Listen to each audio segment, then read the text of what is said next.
12장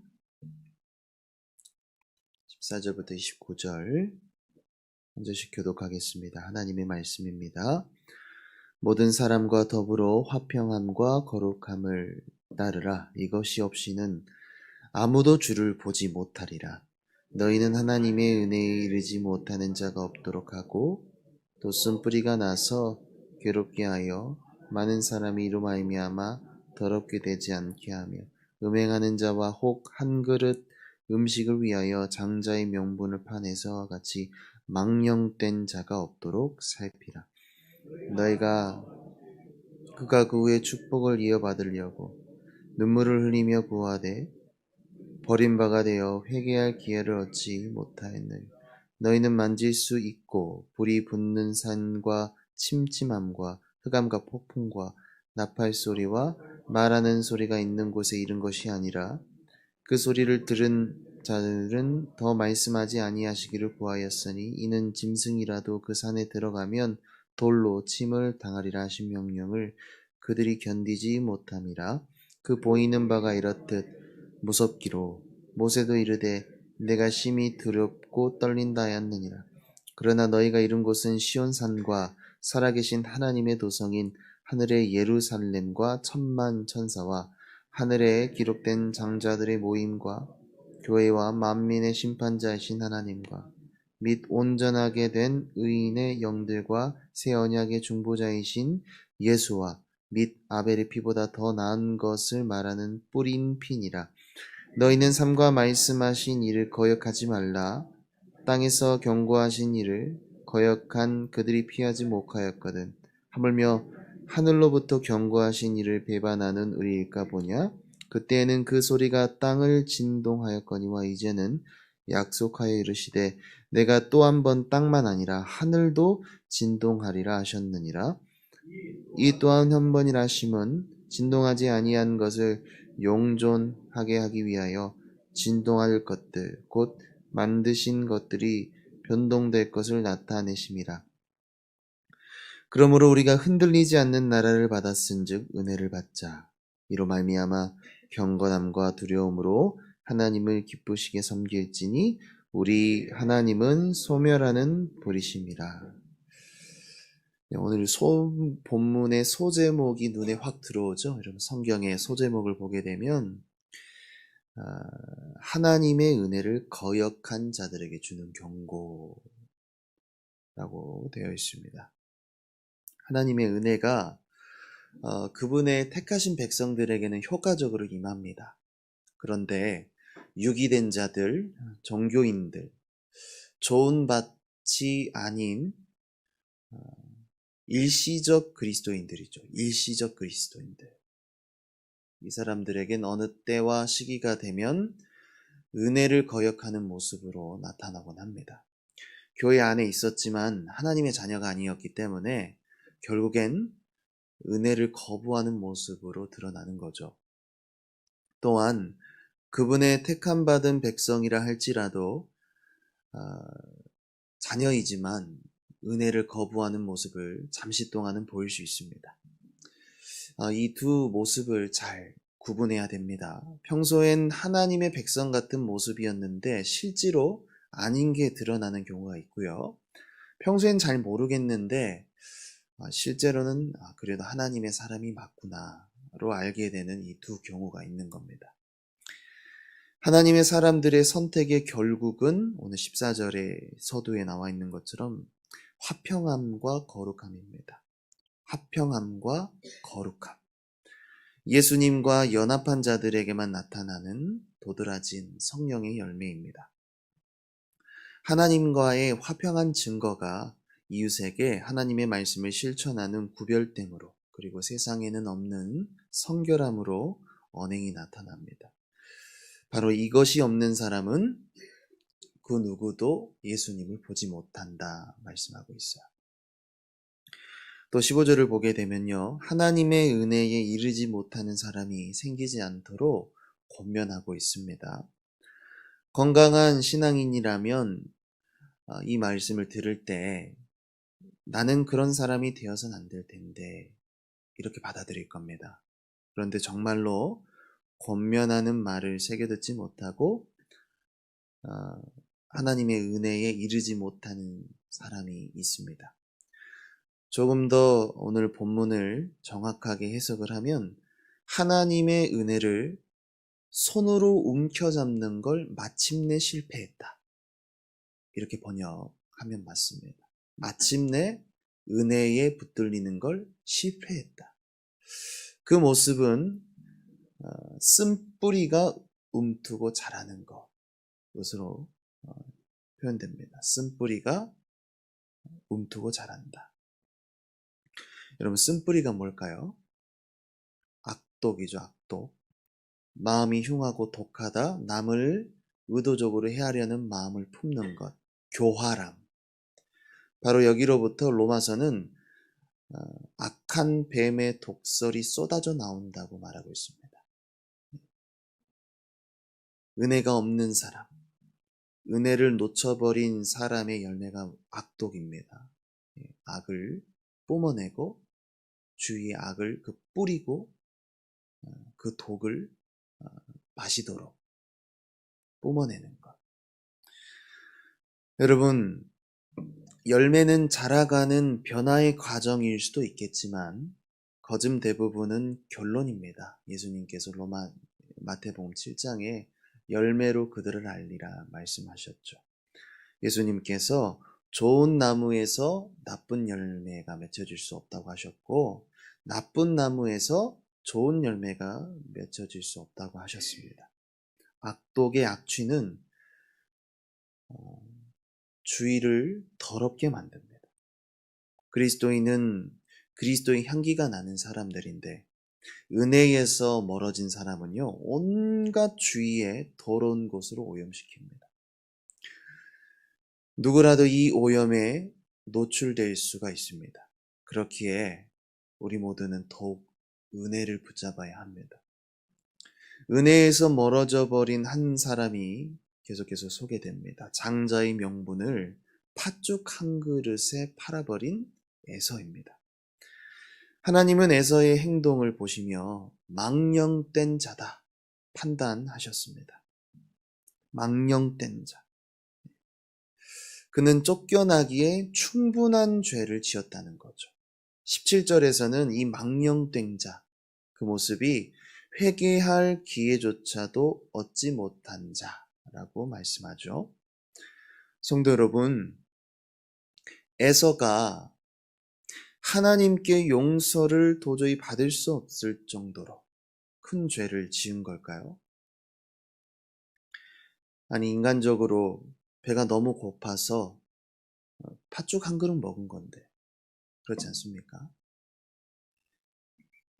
뒤늦게 잘못한 걸 알고 또 눈물을 흘리면서 하나님 저에게도 축복을 주세요. 물론 아버지한테 구한 거지만, 그런데 그 축복을 이어받지 못합니다. 진짜 이유가 뭘까요? 장자의 명분은 하나님의 언약을 계승할 사람이 누구인가? 자격증 같은 거였습니다. 자격증. 그러니까 진짜 자격이 있어서 하나님의 축복을 받을 만한 자격이 있어서 받은 게 아니라 하나님께서 은혜로 부여해 주신 보증서 같은 거죠. 그런데 야곱이 형 에서에게 형님, 내가 팥죽 줄 테니까 장자의 명분을 나한테 파시오. 근데 너무나 배가 고픈 나머지 에서가 이렇게 말했습니다. 창세기 그대로 말씀드리면, 내가 죽게 되었으니 이 장자의 명분이 내게 무엇이 유익하리요? 하나님께서 언약의 축복을 계승해 주시겠다고 한 약속을 하찮게 여긴 겁니다. 하나님이 주신 그 언약 보증서를 팥죽 한 그릇과 바꿔버린 만큼 우습게 여겨버린 거죠.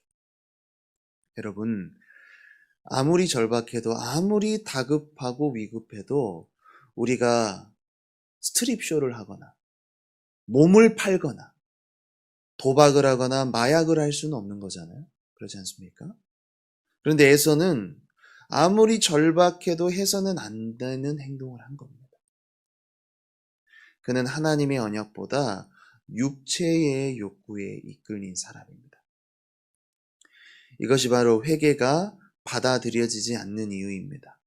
성도 여러분, 하나님과의 언약을 깨트리는 사람은 그 사람이 불완전하거나 연약해서가 아니고 그 사람의 마음의 방향성이 육체의 욕구에 더 적합하기 때문입니다. 아무리 기회를 주어도 그 사람은 어떤 위기의 때에 꼭 육체의 일을 선택하게 됩니다. 대표적으로 사울도 그런 사람 중 한 명이죠. 아무리 하나님께서 기회를 주어도 결국 변화되지 못하는 모습으로 마치게 됩니다. 18절부터 21절은 구약에서 십계명을 주실 때 나타난 하나님의 임재와 음성입니다. 22절부터 25절은 신약 시대의 완성된 언약의 엄중함을 보여줍니다. 구약에서 하나님은 신의 산 한 특정된 장소에서 강림하셨지만 신약의 예수 그리스도의 사건은 하나님을 직접 대면하는 일입니다. 예수님을 보는 자가 하나님을 본 것이기 때문입니다. 오늘 히브리서 저자가 말하려는 의도는 이겁니다. 구약 시대보다 신약 시대의 언약이 더 엄중하다는 거죠. 우리는 신약 시대를 흔히 은혜의 시대, 사랑의 하나님의 시대 이렇게 생각할 수 있지만 우리 25절을 같이 한번 읽어보겠습니다. 너희는 삼가 말씀하신 일을 거역하지 말라. 땅에서 경고하신 일을 거역한 그들이 피하지 못하였거든. 네. 땅에서 경고하신 게 하나님의 그 신의 산 언약 때에 말씀하신 경고고 계속해서 읽어보겠습니다. 하물며 하늘로부터 경고하신 일을 배반하는 우리일까 보냐. 네. 그러니까 예수님의 십자가 사건은 하나님께서 하늘로부터 온 세상에 경고하시는 거죠. 내 아들 예수를 받아들이지 않으면 이 진노를 피할 수 없을까라고 경고하시는 게 됩니다. 사랑하는 성도 여러분, 예수님을 믿되 잘 믿어야 됩니다. 여러분 정말 예수님 잘 믿어야 됩니다. 예수님을 잘 믿으면요, 우리의 삶이 뒤흔들릴 것입니다. 신의 산과 땅이 흔들려서 백성들이 그 하나님의 준원한 음성 앞에 떨었던 것처럼 그보다 더 완전한 하나님의 말씀이신 예수님이 우리 안에 들어오시면 우리는 가장 큰 진동을 경험하게 됩니다. 나를 지탱하던 내 인생에 깃들어 있던 모든 것들이, 내가 의지하던 모든 것들이 예수님이 들어오심으로 다 산산조각 나고 부서지고 무너지기 때문입니다. 여러분, 예수를 믿어도 이 진동을 회피하고 외면하는 사람들이 정말 많습니다. 하지만 반드시 이 과정이 있어야만 우리가 그분의 뜻대로 빚어질 수 있습니다. 이 과정이 있어야만 모든 우상과 죄악을 뿌리 뽑게 됩니다. 이 과정이 없이는 아무도 주를 보지 못할 것입니다. 여러분, 우리는 이 영혼의 큰 진동의 과정을 어떻게 이루어 가야 할까요? 오늘 하나님의 은혜를 놓치지 않는 방법이 28절에 나와 있는데 경건함과 두려움으로 예배하라는 겁니다. 28절 같이 읽겠습니다. 그러므로 우리가 흔들리지 않는 나라를 받았은즉 은혜를 받자. 이로 말미암아 경건함과 두려움으로 하나님을 기쁘시게 해서. 경건함, 하나님께서 행하신 일을 생각하고 바라보는 겁니다. 가시관을 쓰신 채 십자가 위에 달리신 우리 구주 예수 그리스도를 바라보는 것. 두려움은 뭡니까? 하나님의 존재를 인식하는 것. 지극히 높은 곳에 계신 하나님, 위대하신 하나님, 어미하신 하나님, 그 크신 이름만 들어봐도 떨리게 되는 압도적인 경외심입니다. 우리가 이런 경건함과 두려움으로 하나님을 예배하게 된다면 어떻게 될까요? 관계가 풀어지겠죠? 그렇지 않습니까? 의지가 새롭게 돼서 죄와 싸울 수 있는 힘을 공급받겠죠. 지나간 것들, 인생의 허망한 것들을 모두 버려두게 되고 하나님이 약속하신 말씀을 최고로 여기게 되는 겁니다. 여러분은 어떠십니까? 하나님을 예배할 때 경건함과 두려움으로 하나님을 기쁘시게 하고 계십니까? 예배를 드려도 여전히 쓴뿌리가 남아있는 이유는 경건함과 두려움으로 하나님을 예배하지 않기 때문입니다.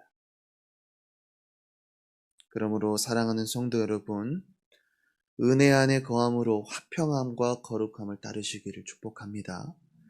내가 은혜를 놓칠 수 있다는 영적인 긴장감을 가지고 한 번 예배 드릴 때 경건함과 두려움으로 하나님을 예배하면서 쓴뿌리를 제거할 수 있어야 합니다. 오늘 이 말씀을 붙잡고 기도하실 때 하나님, 나에게 주신 영원한 나라를 소망하겠습니다.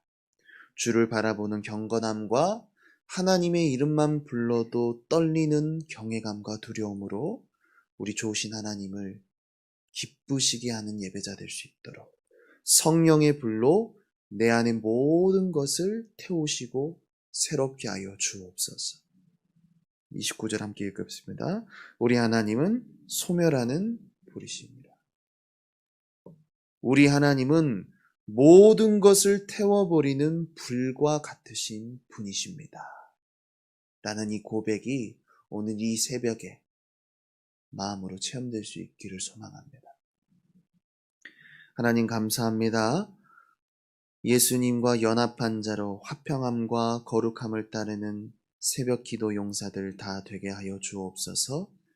하나님의 복을 이어받는 야곱의 언약 계승자가 되게 하시고 이 중에 한 명이라도 은혜를 놓쳐버리고 회개가 불가능한 일들이 일어나지 않도록 주님 우리를 긍휼히 여겨 주시옵소서. 이 시간 하나님 지체하지 않겠습니다. 우리 마음에 모든 쓴뿌리들 성령의 불로 태워 주시옵소서. 하나님을 경건함과 두려움으로 섬기는 예배자 다 되게 하여 주시옵소서. 감사드리며 예수님 이름으로 기도합니다. 하늘에 계신 우리 아버지여, 이름이 거룩히 여김을 받으시오며 나라가 임하시오며 뜻이 하늘에서 이루어진 것 같이 땅에서도 이루어집니다. 오늘 우리에게 일용할 양식을 주옵시고 우리가 우리에게 죄 지은 자를 사하여 준 것 같이 우리 죄를 사하여 주시오. 우리를 시험에 들게 하지 마시옵고 다만 악에서 구하시옵소서. 나라와 권세와 영광이 아버지께 영원히 있사옵나이다. 아멘.